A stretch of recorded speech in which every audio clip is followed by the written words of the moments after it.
I just wanted to introduce myself real quick. My name is Joe Harris. I am the founder and CEO of the Keto Lifestyle Diet. So far, we've helped our clients lose 17,000, let me get the exact numbers here, 17,102.70 pounds in the last 24 months. I'm a top nutritional coaching institute out of 6,000 plus coaches worldwide. I'm a husband and father to 3 beautiful babies, Noah, Denver, and Gracie. And most importantly, I'm someone who used to struggle with their weight their entire life until the KLD method was born, right? Because when I created it, I knew a couple things. Number one, I love the way that keto made me feel because it gave me so much energy and I lost weight very fast. But I also knew that I wanted to be able to have carbs again with my family on special occasions in particular. And then I knew that I didn't want to give up carbs long term. And that's why I created it. That's when I stopped struggling with my weight. And hopefully it helps you too. Okay. Now, when it comes to sugar cravings, now that we're best friends, when it comes to sugar cravings, I want you to understand that it's not completely your fault. Right? We like to beat ourselves up and think that, oh, I have cravings and so I'm a failure, I'm a bad person, or I'm just a glutton for punishment. But it's not your fault. It's just what you've been told. Like I was reading a comment, I think it was today or yesterday, and someone was like, man, I feel stupid for not knowing this stuff. It's like you don't know what you don't know. But now that you know it, you can actually apply that information. Now it's up to you to take the information and actually apply it. Because everyone says that knowledge is power. Knowledge is not power. Knowledge plus application is power. It does you no good to know all this information and not do anything with it, right? So the reason it's not your fault, though, is because you've been told that moderation is okay, right? I know my family that was like their big thing is everything in moderation. It was kind of like the theme around there. Fat is bad. Don't eat the fat. Protein is going to mess up your kidneys. All of these different things that I was told growing up, and I'm sure you guys have heard so much more than that. We've also been told that we should have it. Not only can we have it every day, but we should have it every day as part of our diet, right? And I just don't agree with that. When it comes to processed food and sugars and all those different things, it's not sustainable, right? And when we get into the cycle of why, you're going to start to understand. I'm like, oh, that's why. Okay. And we've also been told that, and this is the one that blows my mind, is we've been told that sugar isn't addictive. That the people who abuse it are just people who can't be disciplined. It blows my mind because even looking, and there's like a video that shows this, and if you guys come through Keto Camp, I will show you the video that shows this. But just so much as looking at sugar, right? In the video, it was a chocolate shake. The first thing they did was show him a chocolate shake, and it was under a brain scan, and instantly the reward center started going off. And then when they tasted it, it just completely lit up, right? But even looking at it made those reward centers go off. So when you beat yourself up about, man, it was just there and I had a craving for it, like, why am I so bad on myself? It's because it still affects you just by looking at it, okay? So how does this vicious cycle work? Okay, and it is a vicious cycle. It's made to keep you fat. It's made to keep you sick. It's made to keep you craving more. Okay, so I do have my notes to my left because I want to make sure I don't miss anything. But basically, this is how it works. Okay, the first thing you do is you eat sugar, and that sugar, well, you like it, right? It's hyper palatable, tastes very sweet, and it has addictive properties.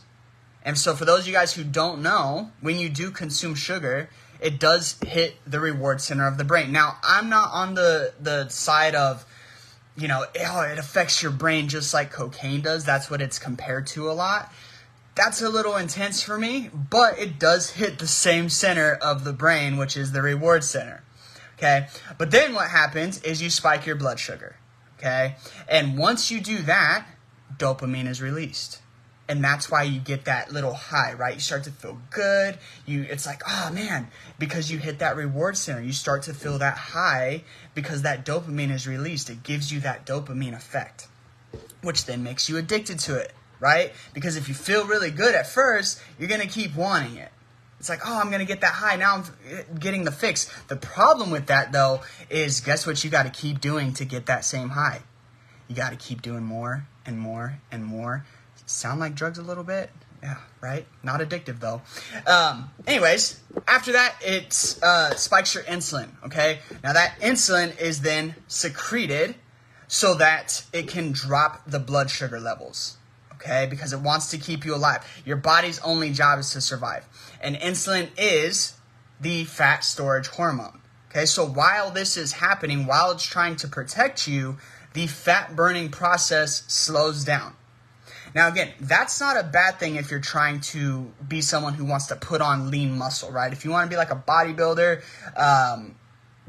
lift a ton of weights, get super, super strong in the gym, that's an okay process. Your body will work it out. But if you're just a parent, if you're just mom, if you're just dad, and you're just trying to be healthy, not a good thing, okay? So, what that does is it doesn't make weight loss. The other thing I wanted to cover real quick, though, is it doesn't make weight loss impossible, okay? A lot of people online will say, oh, when you spike your insulin, you'll never be able to lose weight. That's not the case. It just slows it down, all right? So it just slows it down. So when your blood sugar drops rapidly, those high insulin levels do cause an immediate fat storage because your body feels like it's under attack. Now, again, eventually it'll regulate itself, but it does slow down that process, go straight to fat storage mode so that it can keep you alive. Because remember, when you're in fight or flight, it doesn't know that, Susie wants to lose body fat. It just feels like we're under attack and we need to have everything we possibly can because we don't know when we're getting food again, okay? So its only job is to keep you alive, not burn body fat. So what your body does is then craves sugar because it wants to continue that high. When it feels those blood sugars drop, it wants to keep on going. But there's a problem, okay? Once those things drop, that is when your hunger kicks in. That is when your cravings go through the roof. Okay, so I've done a video on this where you have the ups and downs, the spikes. Well, every time you spike, you get that little high, and you're like, oh, I'm on top of the world. But then you have that drop, and then those M&Ms on Susie's desk are looking really good. And if there's any Susies watching this, I'm not talking about you specifically, okay? But it drops, and then those M&Ms look really, really good, and your brain recognizes that, and it's like, we want that because our blood sugar is dropping, and we need to bring it back up. It wants that high, okay? So you can kind of start to see that why it's not your fault. You didn't know that your brain was going to just immediately try to make it better for you by craving more sugar, okay? Now, if you're familiar with addiction, does this sound familiar? So if you know somebody, like I do, I know a lot of people, who have been addicts, or you've personally been addicted to something, it sounds very familiar, doesn't it?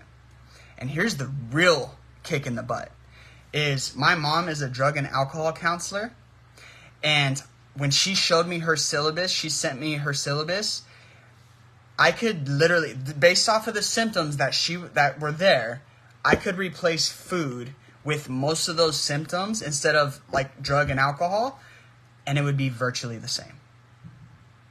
So when people are sitting there and telling you that sugar's not addictive, it's not a drug, it's not bad for you, that's up to you to interpret, but I'm here to tell you that it's not setting you up in a winning position if weight loss is your goal, which I would assume weight loss is your goal because, in fact, you are in a group called Weight Loss Secrets. So, but anyways, low blood sugar causes an increase in appetite and cravings, and then what happens? You repeat that cycle, okay?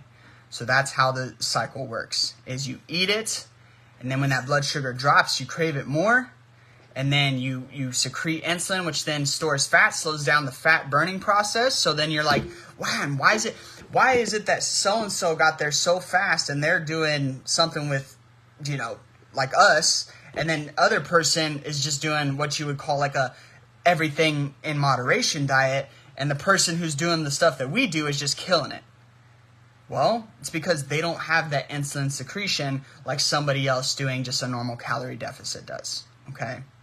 So, how do we get out of that cycle, right? Because it's one thing to tell you about the cycle, but it's another thing to know how to get out of it, okay? Here's the hard truth. It's not going to be easy.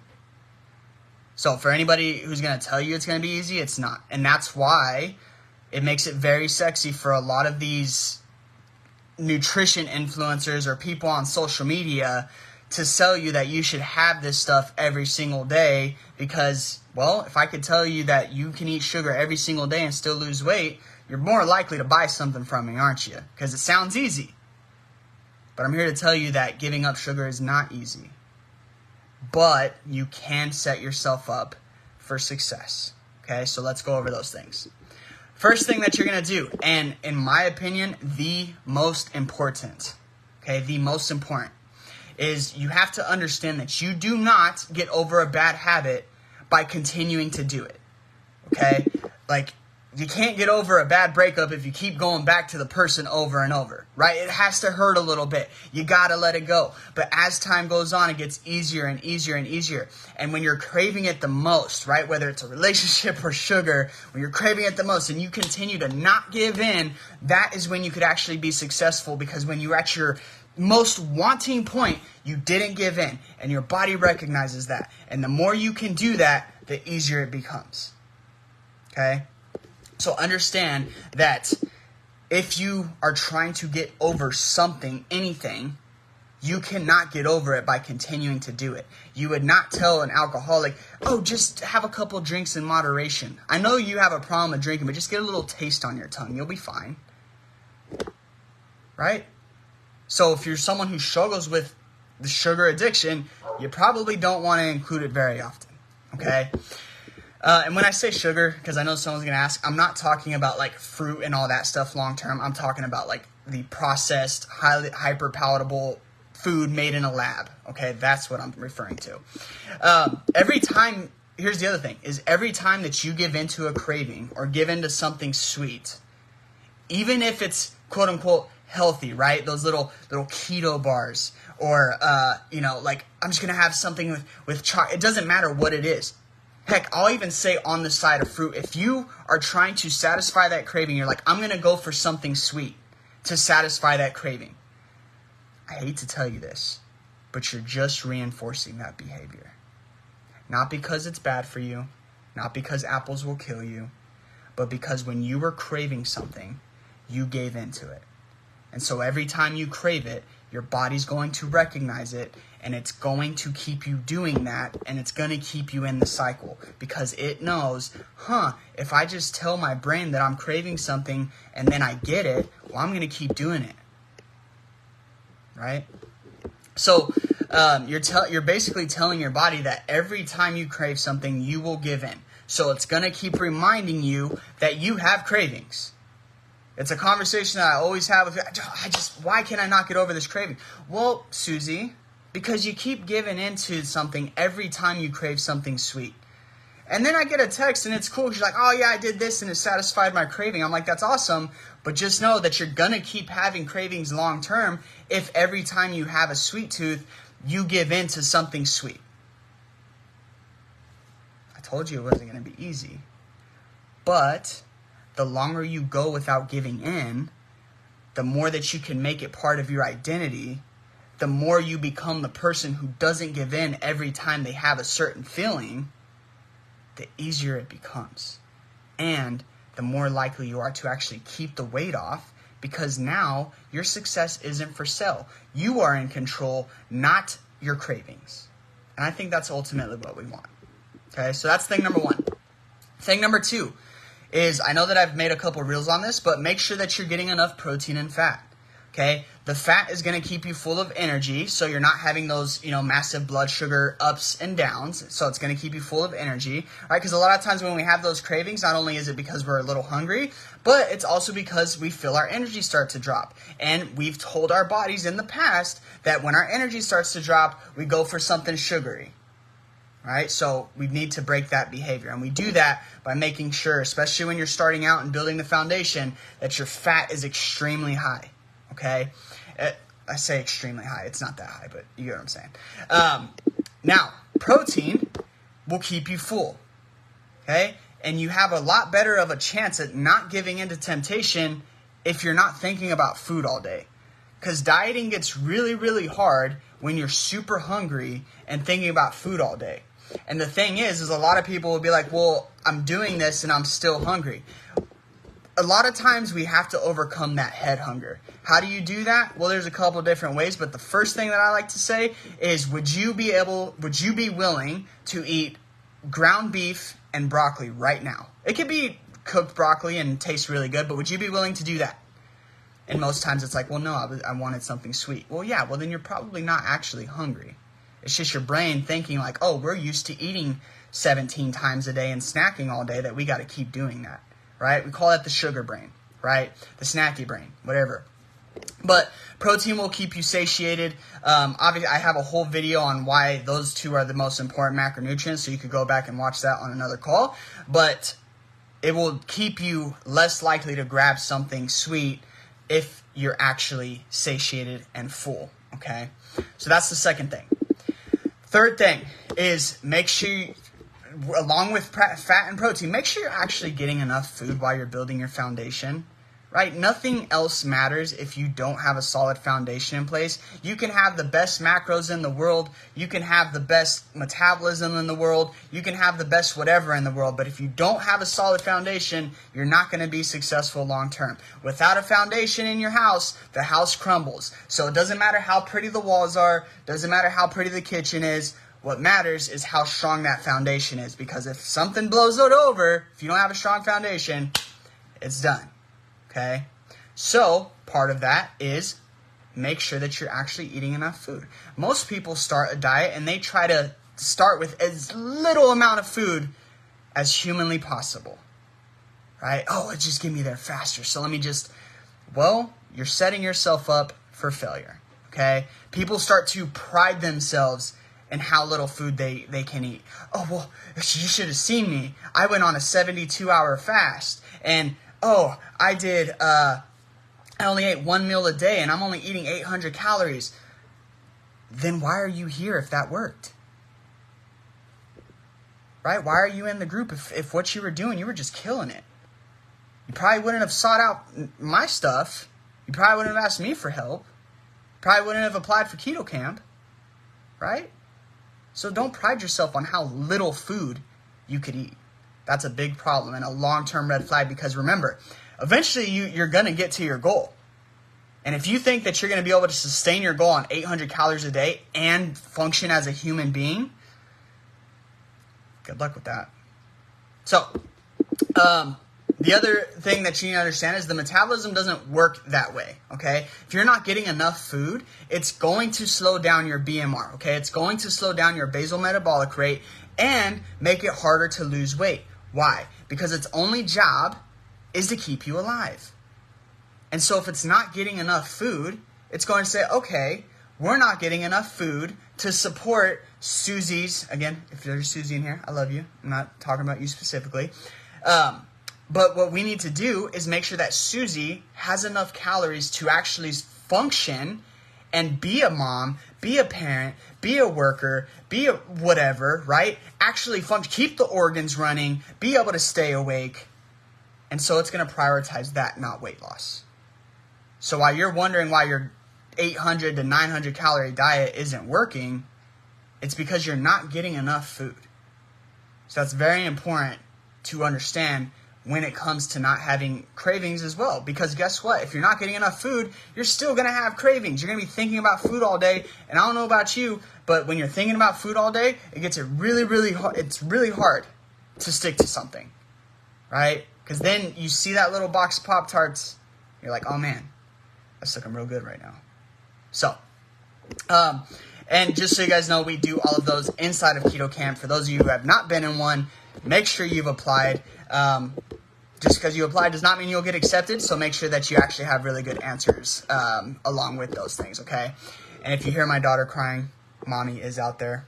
It is not in a special studio. So, but to recap, okay, just to how to get out of the cycle. First thing, make sure that you understand that you can't get over a bad habit if you continue to give into it, okay? Second thing, make sure you're getting enough fat and protein. Very important. Third thing, make sure you're actually eating enough food, okay? But that's all I got for you guys tonight. Any questions for me? I'll let this little thing populate. Was this helpful? What's up, Becky? What's up, Tammy? What's up, Sarah? Good to see you. Kathy said she'll watch the replay here in a bit. Barbara, sorry I'm late. No worries. No worries. But any questions around that before I let you guys go? And my big thing is understand why the cycle happens. Okay? It's a vicious cycle. Every time you give in, it just gives a hard. I know at that moment, it seems like the right thing to do. Right? At that moment, you want it. And you give into it. And you think, oh, I satisfied it. I'm good. I can stay strong for a little bit. But your body doesn't work like that. Usually, something will eventually trigger it.